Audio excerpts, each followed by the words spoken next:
Arkansas Senator Tom Cotton let the AG know how he really feels. Watch. Judge, this is shameful. This testimony, your directive, your performance is shameful. That's not correct. Thank God you are not on the Supreme Court. You should resign in disgrace. The Senator, Tom Cotton, joins us from the great state of Arkansas, and he is here with us.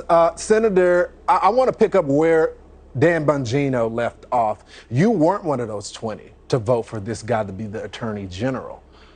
Why didn't you, to be the Attorney General, why didn't you do that?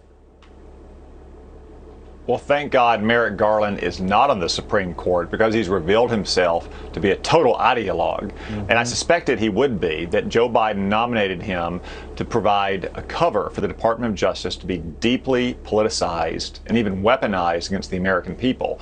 Look at this directive in which he sicked the feds and the National Security Division of the Department of Justice on parents who are simply going to school boards to express their dissatisfaction with their kids being indoctrinated.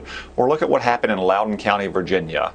A father whose daughter had been raped by a boy wearing girls' clothes in the bathroom and had that rape covered up by the woke school board and superintendent because they wanted to pass a transgendered policy in Pride Month, of all things. He was held up as the poster boy for these so-called domestic terrorist parents at school board meetings. And we now know that it was all a cover-up, that the Department of Justice relied on these false allegations from the School Board Association's letter, which has rescinded its letter and apologized for it. Yet Merrick Garland won't even apologize to that father and his victimized daughter. Will not even rescind the directive that sicks the feds on these parents. Well, I've got news for him. Every parent in America, if they're dissatisfied with their school board, should go. They should make their voices heard. And if Merrick Garland's feds show up, they can tell Merrick Garland's feds that they can stick it. You know, Senator, and I appreciate your comments, but I think it's time to have a real conversation with Republicans on the authority of the state. It just seems like they have way too much power. I mean, you got a guy that's running for governor in Virginia that says parents shouldn't be involved with their kids' education. And then you got a DOJ that is targeting these parents. You got Attorney General that pretends like he doesn't have a clue, and he's been a judge for years. He couldn't answer the question that you and your colleagues provided for him today. But I got to tell you, it's going to take real leadership, and it starts with the Republicans because the Democrats just aren't going to do it.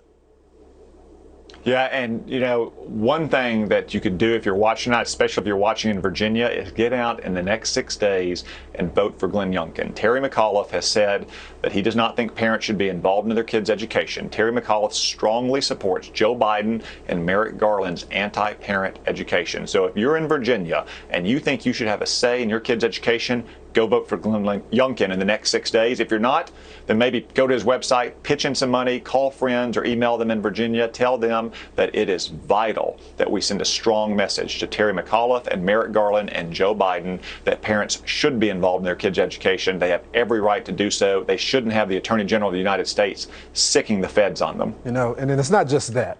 It is the local races as well. Part of the reason why the Democrats have so much control is because they have control of all the seats on the local level.